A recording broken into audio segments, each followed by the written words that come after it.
a championship, of winning championships, and you know, we talked about at halftime. You know, you want to be a championship caliber team.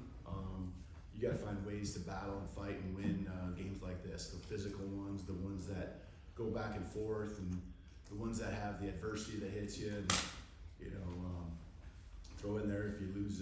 You know, the lights go out. You know, throw that in there now too. But certainly proud of just the resiliency and the fight. You know, the drives at the end, whether it's the defense getting a stop and the offense going the length of the field.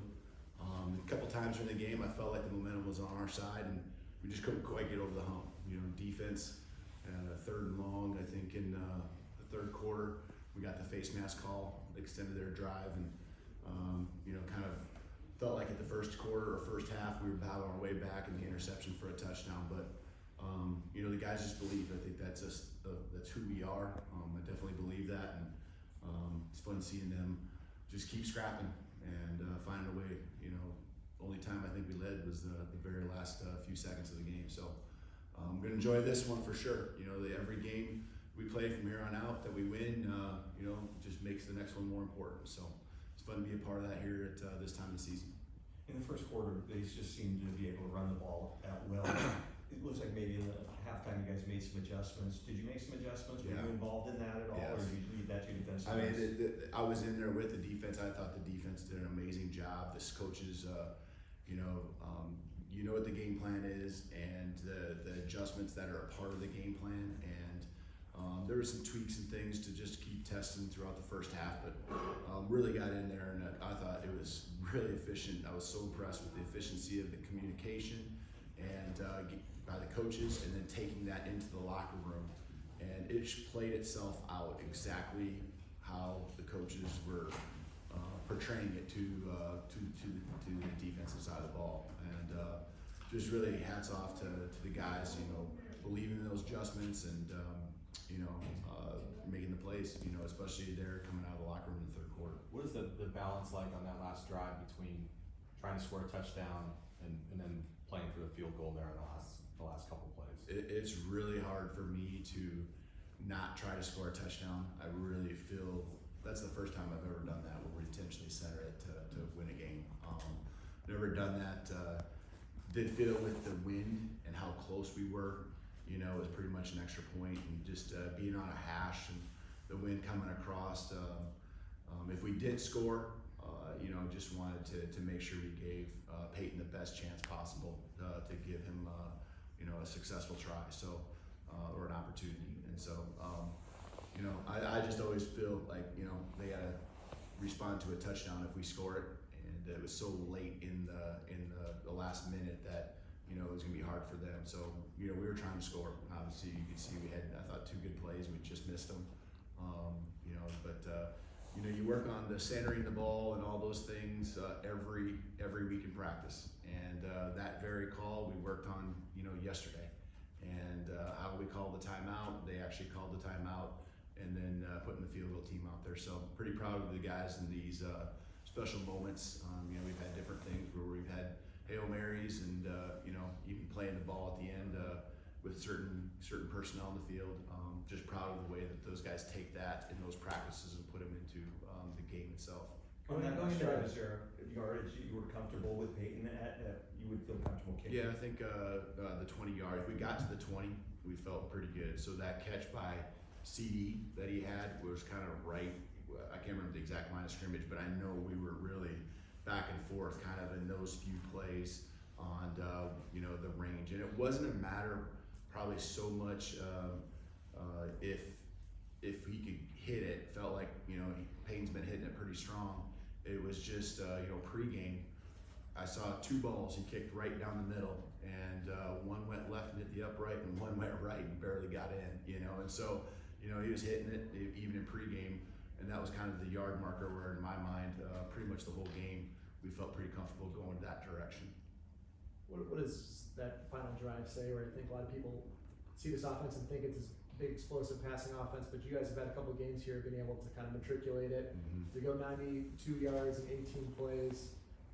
What's your reaction to that? Yeah, and I felt like that's been the difference with the offense from the beginning is I feel like we execute at a higher level. have the explosives, but compared to most offenses, that I've been a part of, I feel like we have the players that just continually will grind and execute that play and make the play that is needed to extend the drive. Devin Culp catching it and knowing where the sticks are at, and being physical enough to surge ahead for the first down. And obviously, it's always the ball's almost always in Mike's hands, and just being smart.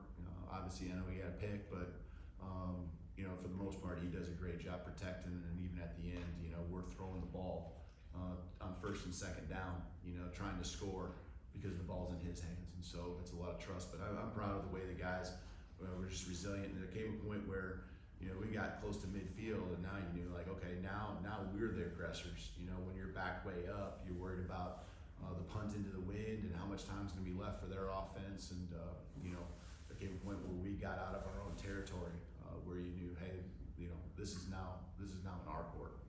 You had an awful lot of third and long and one fourth and long that you converted. What does that say about the?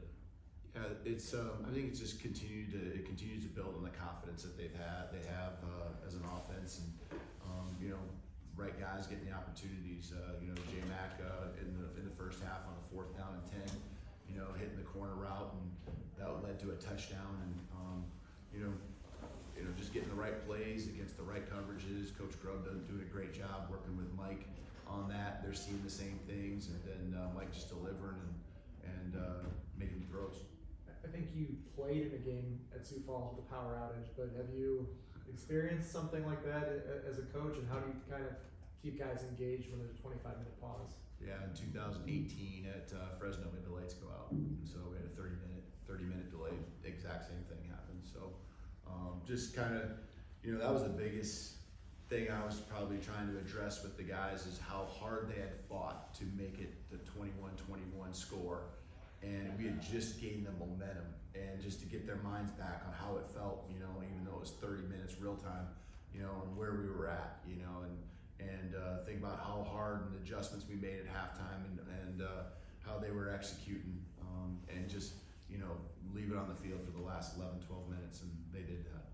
What can you say about the way that the defense played really most of the game, but specifically down the stretch to give the offense that last opportunity? Yeah, I think down the stretch that, they're probably a first down away as they get into our territory further and further, where you start getting close to thinking about timeouts, maybe one more first down after that inside the 20-yard line if they'd have gotten down there. And then all of a sudden the penalties start racking up, and then that kind of is where we get a chance to pin our ears back and do what we do best, and rush the passer. And so I thought in the first half, the 2 possessions, I think they were back-to-back, where we got off the field. We had the block punt, and I think the possession before that, we got off the field as well on a 4th down. And so I thought those were ones that just, again, kept us in the game and kept us, in that one score disadvantage. But in one score is all we needed to really kind of get back in it. And, they kept us there, and the offense,